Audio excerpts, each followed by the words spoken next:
Trust. 1. This is the foundation on which their ability to fulfill their function rests. Perception is the result of learning.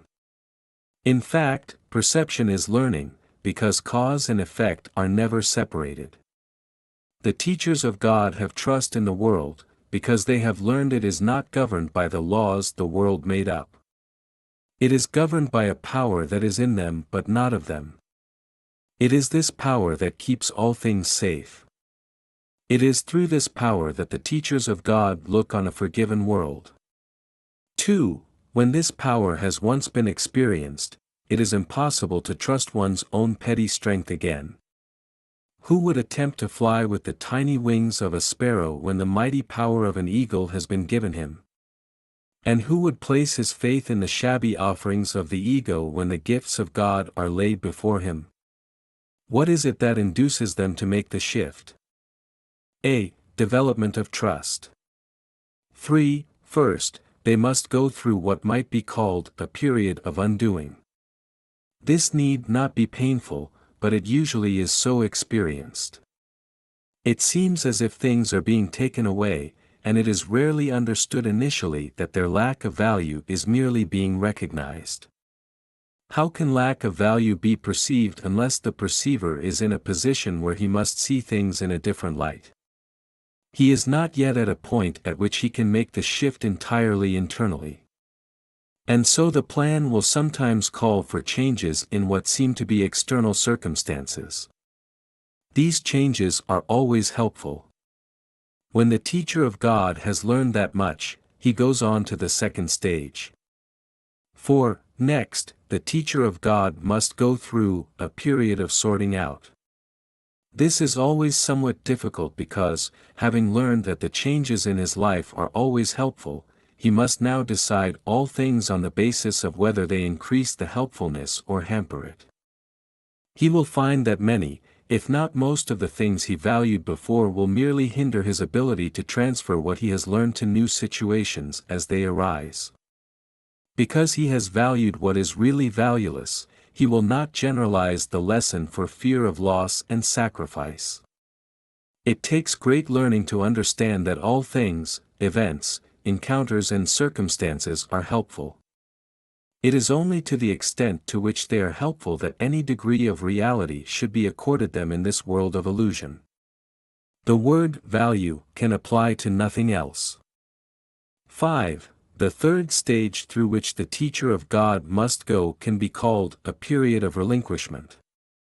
If this is interpreted as giving up the desirable, it will engender enormous conflict.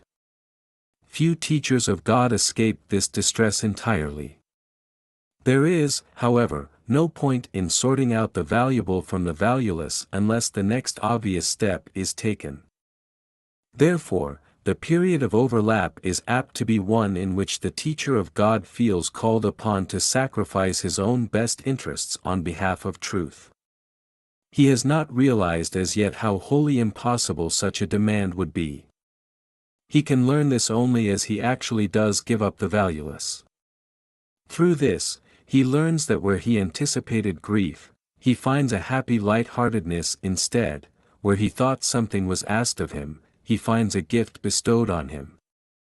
6. Now comes a period of settling down. This is a quiet time, in which the teacher of God rests a while in reasonable peace. Now he consolidates his learning.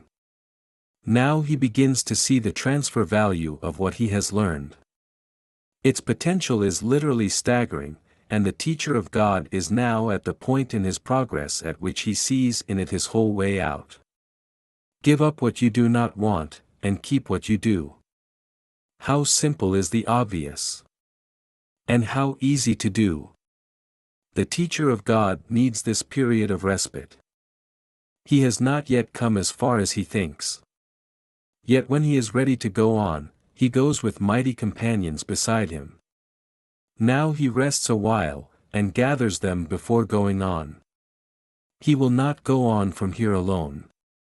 7. The next stage is indeed a period of unsettling. Now must the teacher of God understand that he did not really know what was valuable and what was valueless. All that he really learned so far was that he did not want the valueless, and that he did want the valuable. Yet his own sorting out was meaningless in teaching him the difference. The idea of sacrifice, so central to his own thought system, had made it impossible for him to judge. He thought he learned willingness, but now he sees that he does not know what the willingness is for. And now he must attain a state that may remain impossible to reach for a long, long time. He must learn to lay all judgment aside, and ask only what he really wants in every circumstance. Were not each step in this direction so heavily reinforced, it would be hard indeed. 8. And finally, there is a period of achievement. It is here that learning is consolidated. Now what was seen as merely shadows before becomes solid gains, to be counted on in all emergencies, as well as tranquil times. Indeed, the tranquility is their result, the outcome of honest learning, consistency of thought and full transfer. This is the stage of real peace, for here is heaven's state fully reflected. From here, the way to heaven is open and easy. In fact, it is here. Who would go anywhere, if peace of mind is already complete? And who would seek to change tranquility for something more desirable? What could be more desirable than this?